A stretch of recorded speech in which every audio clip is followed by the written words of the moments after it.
तो ये पक्का करना चाहिए क्या? अभी पहली पौड़ी पक्की की है? क्या पक्की की है? क्या पक्की है पहली पौड़ी? पहली सीढ़ी क्या है? अपन को आत्मा समझो। तो आत्मा समझेंगे। अभी तक तो शरीर समझते रहे, तो देह समझने से देह की यात्राएं करते रहे हैं। यहाँ भगवान मिलेगा, वहां भगवान मिलेगा, देह समझते थे, यात्राएं करते थे। वो तो हो गई जिस्मानी यात्रा। अब हमने अपन को आत्मा समझ लिया, तो कौन सी यात्रा करेंगे? रूहानी यात्रा करेंगे ना। तो तुम रूहानी यात्रा के राही हो।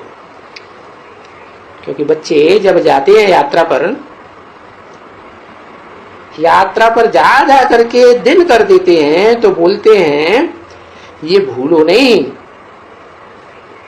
क्या, तुमको यात्रा पर चलते ही रहना है, कोशिश करके, थको मत। क्योंकि कहीं कहीं तो बड़ी लंबी यात्रा होती है, ऊंची चढ़ाई चढ़नी पड़ती है। अमरनाथ में कितनी ऊंची चढ़ाई चढ़नी पड़ती है।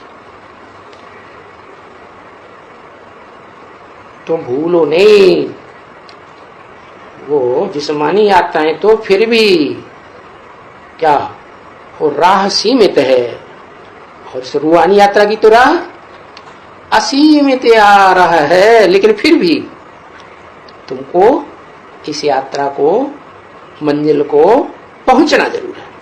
कोशिश करके चलते रहो।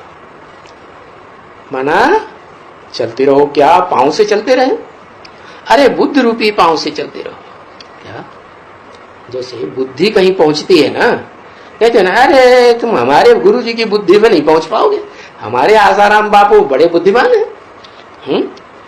तुम क्या बातें करते हो, तुम क्या ज्ञान सुनाओगे हमको? तो वो कोई पहुंचने की बात है, पांव की है क्या? बुद्धि की बात है। बुद्धि से पहुंचा जाता है, तो चलते ही रहना है। माना बुद्धि रूपी पांव से चलते चलते याद करते रहना है। और याद ही नहीं करेंगे तो चलेंगे नहीं। जिस्मानी यात्रा में तो याद करें या न करें, तो पांव चलते रहते हैं, जिस्म चलता रहता है। यह है रूहानी यात्रा, रूह की यात्रा है ना। तो रूह को क्या धंधा मिला हुआ है? भक्ति मार्ग में तो सब स्थूल बात है, ज्ञान मार्ग में सूक्ष्म ज्ञान की बात है। आत्मा सूक्ष्म तो यात्रा भी सूक्ष्म, और जिसे पांव से चलना है वो भी बुद्ध रूपी पांव भी सूक्ष्म। तो अगर याद नहीं करेंगे बुद्धि से, तो यात्रा बंद हो जाती है।